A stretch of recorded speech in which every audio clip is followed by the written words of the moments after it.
हम बात कर रहे हैं एक ऐसी मिसाइल की जिसकी घोषणा मात्र से तुर्की में भूचाल आ चुका है। ये वही मिसाइल है जिसकी रेंज 1500 किलोमीटर तक मानी जा रही है और जो पारंपरिक के साथ साथ परमाणु हथियार ले जाने में सक्षम है। खास बात यह है कि इसकी लो फ्लाइट प्रोफाइल इसे रेडार से लगभग अदृश्य बना देती है, ठीक ब्रह्मोस मिसाइल की तरह। अंतर्राष्ट्रीय स्तर पर इस खबर से हलचल मच गई है, लेकिन सबसे ज्यादा बेचैनी तुर्की में देखी जा रही, यानी टर्की में देखी जा रही। मैं मार्केटिंग करता हूँ। आज हम बात करने वाले हैं, आपको याद होगा जब ऑपरेशन सिंदूर लॉन्च किया है भारत ने पाकिस्तान के अगेंस्ट, तो तुर्की ने खड़े होकर पाकिस्तान का साथ दिया। तुर्की ने कहा हम हर हाल में अपनी मुस्लिम उम्मा के साथ हैं, ड्रोन्स देने का भी कहा, पाकिस्तान के साथ खड़े रहे।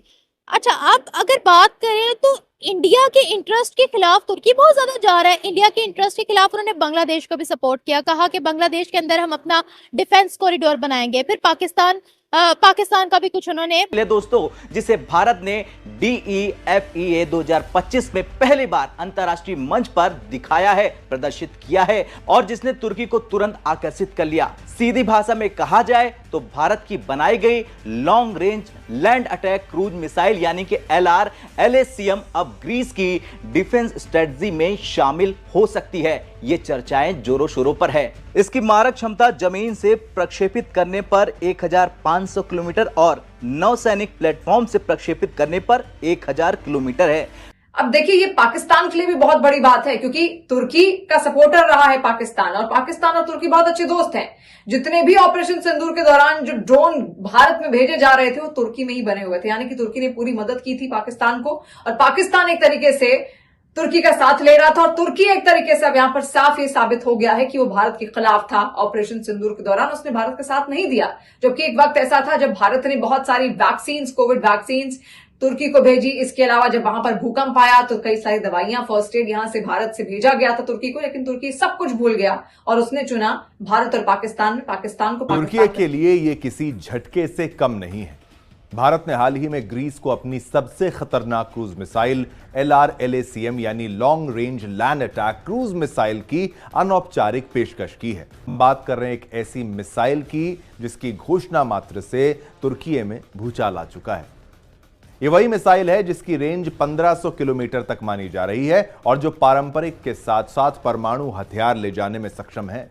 खास बात यह है कि इसकी लो फ्लाइट प्रोफाइल इसे रेडार से लगभग अदृश्य बना देती है, ठीक ब्रह्मोस मिसाइल की तरह। अंतर्राष्ट्रीय स्तर पर इस खबर से हलचल मच गई है, लेकिन सबसे ज्यादा बेचैनी तुर्की में देखी जा रही, यानी टर्की में देखी जा रही है, क्योंकि ग्रीस और टर्की यानी तुर्की दशकों से एक दूसरे के विरोधी रहे हैं, खासकर एजियन सागर को लेकर। इस मिसाइल की तकनीक DRDO द्वारा विकसित की गई है और यह भारत की निर्भय मिसाइल पर आधारित है, लेकिन इसमें कहीं ज्यादा आधुनिक और जटिल टेक्नोलॉजी का इस्तेमाल हुआ है। यह सबसोनिक क्रूज मिसाइल बेहद उच्च एक्यूरेसी के साथ टारगेट को हिट करती है, यानी एकदम सटीक है, एकदम ठीक है, करेक्ट, एकदम बिल्कुल target. Long range land attack cruise missile Bharat Greece को देने वाला है, जो तुर्की की ईंट से ईंट बजाएगा। ग्रीस हमें चिढ़ा रहा है, कह रहा है कि अब तो हम ब्रह्मोस भी लेके आएंगे। दोस्तों, ब्रह्मोस का इस प्रकार का डर उनके मन में समाया हुआ है। भारत की ढाई घर वाली टेढ़ी चाल ने तुर्की को टेंशन में डाल दिया है, एर्दोगान को टेंशन में डाल दिया। इस मिसाइल का नाम है निर्भय। भारत ने ग्रीस को अपनी लॉन्ग रेंज क्रूज मिसाइल निर्भय का ऑफर दिया है। कश्मीर के हम एम्बेसडर्स हैं, हम आजाद कश्मीर के लिए खून की पता नहीं ये कर देंगे, हम खड़े हैं उनके साथ। भाई खड़े ना हो जाओ, लेट जाओ। पाकिस्तान को एतराज नहीं है, पाकिस्तान तैयार है। ये जो दहशतगर्द जो है हिंदुस्तान में मतलूब है, ये मोस्ट वांटेड हैं। अगर हिंदुस्तान इनको डिमांड करेगा तो इन्हें हिंदुस्तान के हवाले मुकदमे चलाने के लिए और इनके ट्रायल्स के लिए। जय हिंद, नमस्कार दोस्तों।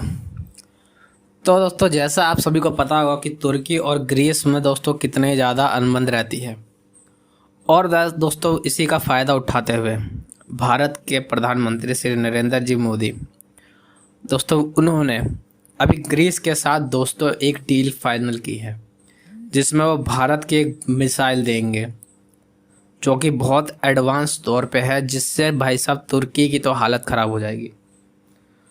और ये भारत इसलिए कर रहा है ताकि हमारे ग्रीस से रिश्ते बने, हमारा जो व्यापार बढ़े ग्रीस के अंदर। और इंटरनेशनल तौर पे मोदी जी हर उस कंट्री में ज़रूर जाते हैं जिस कंट्री में जाने से भारत का फ़ायदा हो। और उसकी मदद करते हैं उसके खिलाफ जो जंग लड़ रहा हो अपने दुश्मनों से, जिसकी वजह से आज भारत के इतने सारे दोस्त हैं। तो दोस्तों आइए देखते हैं कि बाकी मीडिया का इसके ऊपर क्या रिएक्शन है।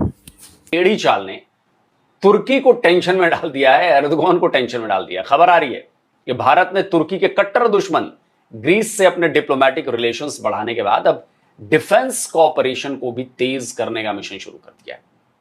खबरों के मुताबिक भारत ने ग्रीस को एक ऐसी मिसाइल का ऑफर किया है जो तुर्की के लिए टेंशन और तुर्की में भारी तबाही मचा सकता है। इस मिसाइल का नाम है निर्भय। भारत ने ग्रीस को अपनी लॉन्ग रेंज क्रूज मिसाइल निर्भय का ऑफर दिया है। हालांकि यह ऑफर अभी अनऑफिशियल है, लेकिन खबरें आ रही। भारत के साथ साथ ग्रीस के अखबारों में भी इस खबर ने खलबली मचा दी है। यह ग्रीस का न्यूज़पेपर है, ग्रीक सिटी टाइम्स। इसकी हेडलाइन ये सवाल कर रही है कि क्या ग्रीस की नई डेटरेंस स्ट्रेटेजी 1000 किलोमीटर की रेंज की क्रूज मिसाइल है। और ये 1000 किलोमीटर की रेंज वाली क्रूज मिसाइल कोई और नहीं बल्कि made in India Indian missile निर्भय ही है। और ये बात केवल ग्रीस ही नहीं बल्कि अपनी ताकत के दम पर उछलने वाला तुर्की भी डिफेंस कॉरिडोर बनाएंगे। फिर पाकिस्तान का भी कुछ उन्होंने बहुत से हालात में साथ दिया, कहा कि हम अपने ट्रूप्स भी जो है वो पाकिस्तान में लगाएंगे। इंडिया ने क्या किया? तुर्की का मीडिया ये रिपोर्ट्स छाप रहा है जो कि अभी अनऑफिशियल है। अभी इंडिया ने ये दावा नहीं किया कि हम अपना असलहा ग्रीस को देंगे या नहीं देंगे, लेकिन तुर्की का मीडिया ये छाप रहा है कि इंडिया अपने long range land attack cruise missile देने वाला है ग्रीस को। ग्रीस की और तुर्की की आपस में बहुत लगती है, जो इंडियन मिसाइल दाग देगा तुर्की पर, और बड़े स्ट्रॉन्ग मिसाइल है। इस चीज का खदशा तुर्की ने जाहिर किया है। इंडिया का ये कहना है कि बहुत हमने तुर्की की मदद कर ली, हमने हर महाज पर तुर्की की मदद की। जब वहां पर जलजला आया, अर्थक्वेक आया, तो सबसे पहला भारत ही वो देश था जिसने तुर्की को मदद पहुंचाई। लेकिन तुर्की ने हमेशा कहा कि हमारे लिए मुस्लिम उम्मा पहले, रिलीजन फर्स्ट और ह्यूमैनिटी सबसे आखिर में, यानी ह्यूमैनिटी लास्ट है उनके लिए। तो अब हम भी अपने देश को मद्देनजर रखते हुए वही काम करेंगे जो हमारे देश के लिए सूटेबल होंगे।